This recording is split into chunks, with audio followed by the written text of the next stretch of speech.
അനധികൃത കുടിയേറ്റം അല്ലെങ്കിൽ നുഴഞ്ഞുകയറ്റം തടയാൻ വേണ്ടി കർശനമായ നടപടി സ്വീകരിച്ച ട്രംപ് വീണ്ടും ആഞ്ഞടിച്ചിരിക്കുകയാണ്. ഇക്കുറി 41 രാജ്യങ്ങൾക്ക് വിസ വിലക്ക് ഏർപ്പെടുത്താനാണ്, പൂർണ്ണമായും ഭാഗികമായും. ചില രാജ്യങ്ങൾക്ക് പൂർണ്ണമായും, ചില രാജ്യങ്ങൾക്ക് ഭാഗികമായും വിസ വിലക്ക് ഏർപ്പെടുത്താനാണ് ട്രംപിൻ്റെ നീക്കം. ശക്തമായ പിന്തുണയുമായിട്ട് JD വാൻസ് വൈസ് പ്രസിഡന്റ് ഒപ്പമുണ്ട്. സെനറ്റും കോൺഗ്രസും അത് അംഗീകരിക്കുമെന്നാണ് പ്രതീക്ഷിക്കുന്നത്. എന്തുകൊണ്ടാണ് സാർ ട്രംപ് ഇത്തരത്തിലുള്ള ഒരു കർശനമായ നിലപാടിലേക്ക് പോകുന്നത്? വളരെ മുമ്പേ തന്നെ എടുക്കേണ്ട തീരുമാനമായിരുന്നു ഇതെന്ന എൻ്റെ അഭിപ്രായം. കാരണം വേൾഡ് ട്രേഡ് സെൻറ്റർ ആക്രമണ സമയത്ത് തന്നെ എടുക്കേണ്ട ഒരു തീരുമാനമായിരുന്നു ഇത്. കാരണം കൊടും ഭീകരന്മാർ, അവരെ സഹായിക്കാൻ കുറേ പേര് അമേരിക്കയിലെ ചില യൂണിവേഴ്സിറ്റികളിലുണ്ട്. യാതൊരു ഉത്തരവുമില്ലാത്ത പവർ വിത്തൗട്ട് റെസ്പോൺസിബിലിറ്റി, പബ്ലിസിറ്റി നല്ലപോലെ കൊടുക്കാൻ അവിടെ കുറേ മാധ്യമങ്ങളുമുണ്ട്. ഇത് വാഴുകയാണ്. ഈ ലോകത്ത് എവിടെ ഒരു തോന്നിയാസം കാണിച്ചാലും, ഒരു തെമ്മാടിത്തരം കാണിച്ചാലും അതിനെ അനുകൂലിച്ച് മുദ്രാവാക്യം കുറച്ച പെൺപിള്ളേരും ആൺപിള്ളേരും എല്ലാം കൂടെ ബാനറും വെച്ചുകൊണ്ട് കുറേ നാളായിട്ട് നടക്കുന്ന ഒരു കൂത്തരങ്ങാണ്. അരാജകത്വത്തിൻ്റെ അതെ, അട്രോസിറ്റി എവിടെ നടക്കുമ്പോഴും അരഗൻസും അങ്ങനെയുള്ള ഒരു തരം അരാജകത്വമായി കുറേ വിദ്യാർത്ഥികൾ ബാനറും കൊണ്ട് ഒരു ഉത്തരവാദിത്വമില്ലല്ലോ. ഇവർ പലരും എനിക്ക് തോന്നിയിട്ടുള്ളത് മയക്കുമരുന്നിൻ്റെ അടിമകളാണ്. നമ്മുടെ ജവഹർലാൽ നെഹ്റു യൂണിവേഴ്സിറ്റിയും ദൗർഭാഗ്യവശാൽ അതുണ്ട്. യാതൊരു ഉത്തരവാദിത്വം ഇല്ലാതെ പബ്ലിസിറ്റി കിട്ടാനാണെന്ന് എനിക്കറിയില്ല, ബോർഡും വെച്ചുകൊണ്ട് ഇങ്ങനെ നടക്കുക ലോകത്തേത്. അവിടെ യഥാർത്ഥത്തിൽ നടക്കുന്ന കാര്യങ്ങൾ എന്താണെന്ന് പഠിക്കാതെ ഇങ്ങനെ ബോർഡും വെച്ച് നടക്കുന്നത് വലിയൊരു ക്യാമ്പസ് ഫാഷനായിട്ട് മാറിയിട്ടുണ്ട് കുറേ കാലമായിട്ട്. യാഥാർത്ഥ്യങ്ങളെ നിങ്ങൾ അഭിമുഖീകരിക്കൂ.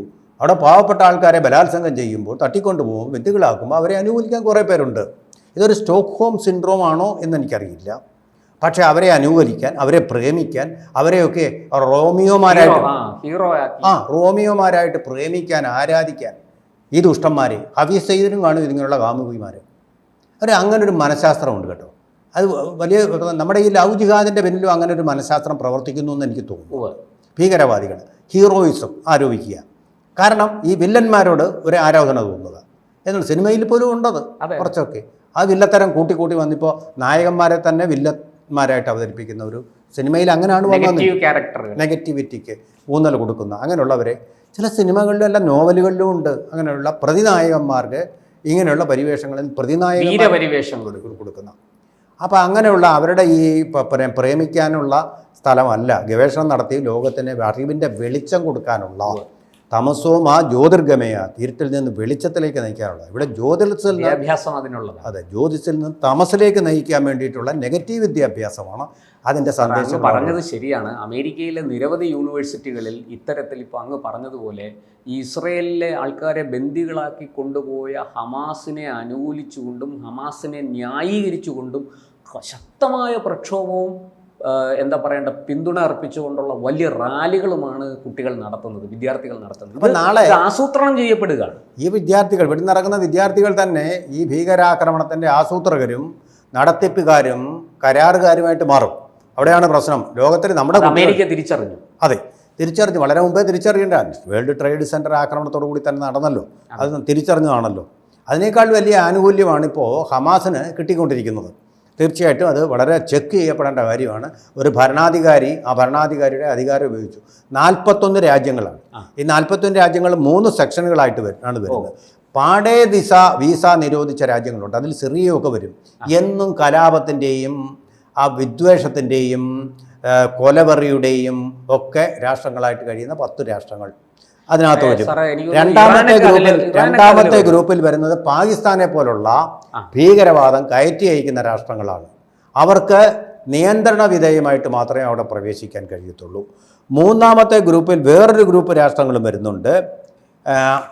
ആ രാഷ്ട്രങ്ങൾക്ക് കുറച്ചുകൂടെ ഇളവുകൾ അനുവദിച്ചിട്ടുണ്ട്. അങ്ങനെ ഘട്ടമല്ല, അങ്ങനെ ഒരു ഗ്രഡേഷൻ ഈ കാര്യത്തിലുണ്ട്. തീർച്ചയായിട്ടും പാകിസ്ഥാനെ പരിഗണിച്ചത് അമേരിക്ക ആദ്യമായിട്ടാണ് പാകിസ്ഥാന് മേലെ ഇങ്ങനെ ഒരു വിലക്ക്. അതേ ഗ്രൂപ്പിൽ തന്നെ ബംഗ്ലാദേശും വരുന്നുണ്ട്. അപ്പോൾ അതൊക്കെ ഭീകര രാഷ്ട്രങ്ങളാണ്.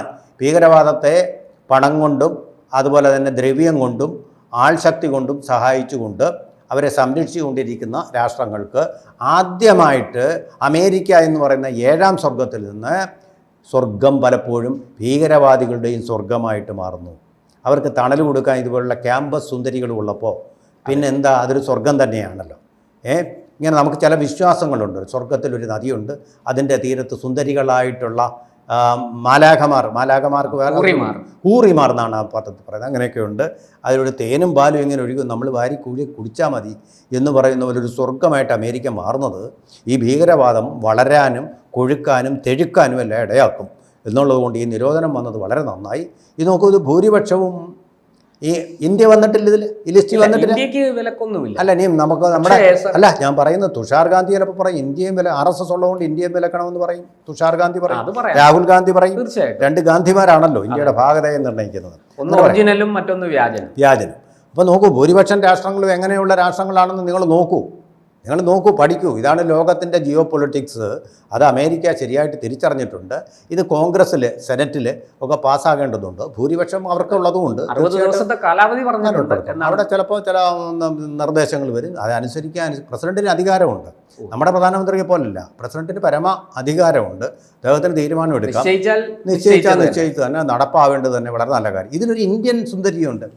ഇന്ത്യയിൽ നിന്ന് ഗവേഷണം നടത്താൻ പോയിട്ട് അവിടെ ഹമാസിന് മുദ്രാവാക്യം വിളിക്കുക ഒരു ഫാഷനാണ്. അതായത് ഇന്ത്യൻ വിദ്യാർത്ഥിനിയായിട്ടുള്ള രഞ്ജിനി ശ്രീനിവാസൻ പഠിക്കാൻ പോയ ഗവേഷണം നടത്താൻ ഹമാസിന് മുദ്രാവാക്യം വിളിക്കുക. അവിടെ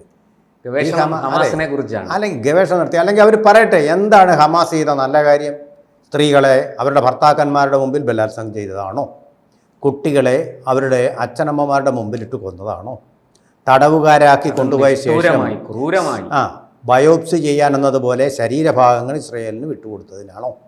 എന്താണ് അവരുടെ ധീരകൃത്യമായിട്ടുള്ളത്? ഇതാണോ ഹീറോയിസം? നിങ്ങളുടെ ഹീറോയിസമാണ് ഇതാണെങ്കിൽ നിങ്ങൾ പോകേണ്ടത് നരകത്തിലേക്കാണ്, സ്വർഗത്തിലേക്കല്ല. നിങ്ങൾ സിറിയയിലേക്ക് പോകൂ, അവിടെ പോയി ഗവേഷണം നടത്തൂ. പാകിസ്ഥാനിലേക്ക് പോയി അവിടെ പോയി ഗവേഷണം നടത്തൂ. അങ്ങനെയുള്ള രാജ്യങ്ങൾ ധാരാളം ഉണ്ടല്ലോ ഈ ലോകത്ത്. തുർക്കിയിലേക്ക് പോകൂ, ഇറാനിലേക്ക് പോകൂ.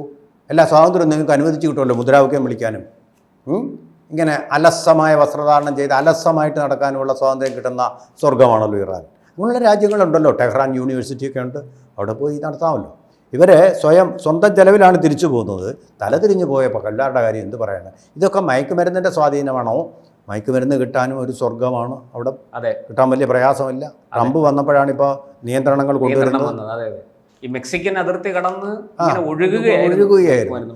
ഇപ്പോഴാണ് അവിടെ മെക്സിക്കോയ്ക്കെതിരെ അവിടെ ഒരു ഉപരോധം ഏർപ്പെടുത്തിക്കൊണ്ട് അവിടെ ഒരു മതിൽ നിർമ്മാണം, അവിടെ നിന്ന് ഇങ്ങോട്ട് വരവ് തടയുകയും ചെയ്തുകൊണ്ട് വലിയൊരു ഭരണാധികാരിയുടെ ഇച്ഛാശക്തി. പക്ഷേ അപ്പോഴും അമേരിക്ക വളരെ ഏകപക്ഷീയമായിട്ടല്ല, നടപടിക്രമങ്ങളെല്ലാം പൂർത്തീകരിച്ച് ഈ പറയുന്ന അവർ പ്രതിയാക്കപ്പെട്ടിരിക്കുന്ന അല്ലെങ്കിൽ പ്രതിയായി അമേരിക്ക കൽപ്പിച്ചിരിക്കുന്ന ആൾക്കാർക്ക് അവരുടെ ഭാഗം വിശദീകരിക്കാനുള്ള അവസരം കൊടുത്തുകൊണ്ടാണ് ഈ നടപടികളിലേക്ക് പോകുന്നത്. തീർച്ചയായിട്ടും നടപടിക്രമങ്ങൾ അനുസരിച്ച് തന്നെ ജനാധിപത്യ വിരുദ്ധമായിട്ടല്ല അമേരിക്ക ഇക്കാര്യത്തിൽ പെരുമാറുന്നതെന്ന് കൂടി. പ്രശാന്ത, ഇതിലിപ്പോൾ നമ്മൾ ഒരു കാര്യം രാജ്യങ്ങളുടെ പേര് പറയാം. പേര് കേൾക്കുമ്പോൾ തന്നെ നമ്മൾ കൂടുതലൊന്നും പറയാൻ ആളുകൾക്ക് മനസ്സിലായി. Afghanistan, Iran, Syria, Cuba, communist Cuba, ഉത്തര Korea, Libya, Somalia, Sudan, Venezuela, Yemen, 10 രാജ്യങ്ങൾ. RSSന്റെ ശാഖകൾ അവിടെ എല്ലാം അതുകൊണ്ടാണ് വിഷം ഇങ്ങനെ വരുത്തിക്കൊണ്ടിരിക്കുക. തുഷാർ ഗാന്ധി പുള്ളിക്കറിയാം ഇതൊക്കെ. പിന്നെ രണ്ടാമത്തെ ഗ്രൂപ്പ് വരുന്നു എറിട്രിയ, ഹെയ്റ്റുള്ള രാഷ്ട്രമാണത്. ലാവോസ് എനിക്കറിയില്ല എന്തുകൊണ്ട് അങ്ങനെ രണ്ടാമത്തെ ഗ്രൂപ്പിൽ വന്നെന്ന്. ശരിക്കും ബുദ്ധമതമുള്ള രാഷ്ട്രമാണ്. എന്താണ് വേറെ എന്തെങ്കിലും ഏർപ്പാടുകളാണ്? മ്യാൻമാർ, റോഹിംഗ്യൻ മുസ്ലിങ്ങളുടെ ഉള്ള രാഷ്ട്രമാണ്. തന്നെയല്ല അവിടെ ഈ പറഞ്ഞ അരക്കൻ ബുദ്ധ മതക്കാരും അവരൊക്കെ നേരിടാൻ അവരും മോശമല്ല. ബുദ്ധമതക്കാരാണെന്ന് വിചാരിച്ചാൽ അവർ മോശമല്ല. അങ്ങനൊരു കാര്യം നമ്മൾ സമ്മതിക്കണം. ദക്ഷിണ സുഡാൻ, സുഡാനിലൊക്കെ അറിയാം, 2 സുഡാനായി കഴിഞ്ഞു. ഇപ്പോഴും അവരുടെ പ്രധാനപ്പെട്ട ഹോബി എന്ന് പറയുന്നത് ഈ ഭീകരാക്രമണം എന്നിവിടങ്ങളില്ല. ഇനിയാണ് മൂന്നാമത്തെ പാകിസ്ഥാൻ. അതിൽ ഒന്നാമത് വരുന്നത് പാകിസ്ഥാനാണ്. പിന്നെ നമ്മുടെ ഭൂട്ടാൻ എങ്ങനെ വന്നിരിക്കുന്നു എന്നുള്ളത്. സർ, ഭൂട്ടാനിലും ഈ പറഞ്ഞതുപോലെ ഈ റോഹിംഗ്യൻ മുസ്ലിങ്ങളും ആയിട്ട് വലിയ ഇഷ്യൂസ് ഉണ്ട്. അത് ബുദ്ധമത രാഷ്ട്രമല്ലേ, സമാധാനത്തിന്റെ. പക്ഷെ അവർ ഈ അഭയാർത്ഥികളെ വലിയ തോതിൽ ആക്രമിക്കുകയും കൊലപ്പെടുത്തുകയൊക്കെ ചെയ്തതായിട്ട് അവർക്കെതിരെ ആക്ഷേപവും ആരോപണവും. അതെ, അങ്ങനെയാണ് അവർക്ക് ഭൂട്ടാനിലേക്ക് പോകാതെ അവർ ഇന്ത്യയിലേക്ക് ഓടി വരുന്നത്. അതുകൊണ്ടാണെന്നാണ് പറയുന്നത്. കംബോഡിയ, അതും ബുദ്ധമത രാഷ്ട്രമാണ്. പക്ഷേ ഇവിടെ എല്ലാം ഈ തീവ്രവാദ പ്രവർത്തനങ്ങൾക്ക് വേണ്ടി ഫണ്ട് ശേഖരിക്കുക, അത് വിതരണം ചെയ്യുക, ഈ ആയുധങ്ങളുടെ കൈമാറ്റത്തിന് വേണ്ടുന്ന ഇടപാടുകൾ നടത്തുക, അതിനുള്ള സൗകര്യം ചെയ്യുക, ഭീകരവാദികൾക്ക് അഭയം കൊടുക്കുക, ഇത്തരത്തിലുള്ള കുറ്റങ്ങളുമൊക്കെ ഇവരൊക്കെ ചെയ്യാറുണ്ട്. ബെലാറൂസ് എന്ന് പറയുന്ന റഷ്യയുടെ ചങ്ങാതിയായിട്ടുള്ള രാഷ്ട്രമാണ്. സോവിയറ്റ് യൂണിയനിൽ നിന്ന് വേർപെട്ടു പോയ രാഷ്ട്രമാണ്. റഷ്യയുടെ അതിനെന്തോ രാഷ്ട്രീയ താല്പര്യങ്ങളായിരിക്കും. അങ്ങനെയൊക്കെയുള്ള 26 രാഷ്ട്രീയങ്ങളിൽ നിന്നുള്ള ഉൾപ്പെടെ എന്നാണ് പറയുന്നത്. ഇനിയും വേറെ രാഷ്ട്രങ്ങളുണ്ട്. 60 ദിവസങ്ങൾക്കുള്ളിൽ ഇവർ മാനദണ്ഡങ്ങൾ പാലിക്കണം, അല്ലെങ്കിൽ വീസ റദ്ദാക്കുന്നതാണ് എന്നാണ് വെല്ലുവിളിയാണ് നടത്തുന്നത്. 60 ദിവസങ്ങൾക്ക് അത് ശരിയാക്കി കഴിഞ്ഞാൽ വീസ ശരിയാക്കും. അപ്പോൾ ഇത് കണ്ടറിഞ്ഞ് തന്നെയാണ് ഇദ്ദേഹം ഇത് ചെയ്തിരിക്കുന്നത് എന്നുള്ളത് വളരെ വ്യക്തമായിട്ടുള്ള കാര്യമാണ്.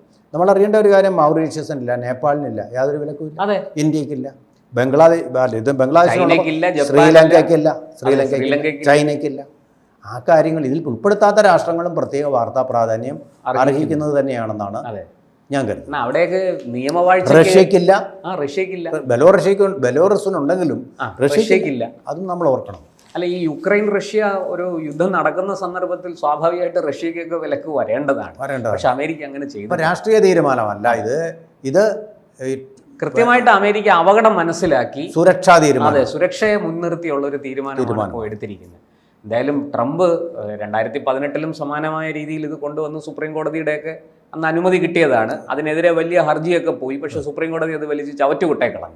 ഇപ്പോൾ ട്രംപ് ഇക്കുറി വന്നപ്പോൾ ട്രംപും വാൻസും, വൈസ് പ്രസിഡന്റ് വാൻസും ഒരുപടി കൂടി മുമ്പിലാണ്. ഭീകരവാദികൾക്കെതിരെ ഉറച്ച നിലപാട്, അതെ, സെലൻസ്കിക്കെതിരെ ഉറച്ച നിലപാട് എടുത്ത ആളാണ് വാൻസ് തന്നെയാണ്. എനിക്ക് തോന്നുന്നു ട്രംപിനേക്കാൾ കുറെ കൂടെ തീവ്രമായി വാൻസ് ഈസ് ഇൻ അഡ്വാൻസ്. അതെ, അങ്ങനെ വന്നിരിക്കുകയാണ്. എന്തായാലും നോക്കാം ഈ 60 ദിവസം കൊണ്ട് എന്ത് മാറ്റമാണ് സംഭവിക്കാൻ പോകുന്നത്. ട്രംപ് നിയമം കൂടുതൽ കർക്കശമാക്കാനേ വഴിയുള്ളൂ, അങ്ങനെയാണ് എനിക്ക് തോന്നുന്നത്. കൂടുതൽ വാർത്തകളും വിശേഷങ്ങളും നിങ്ങളിലേക്ക് എത്താൻ ABC മലയാളം സബ്സ്ക്രൈബ് ചെയ്യുക, ബെൽ ബട്ടണും അമർത്തുക.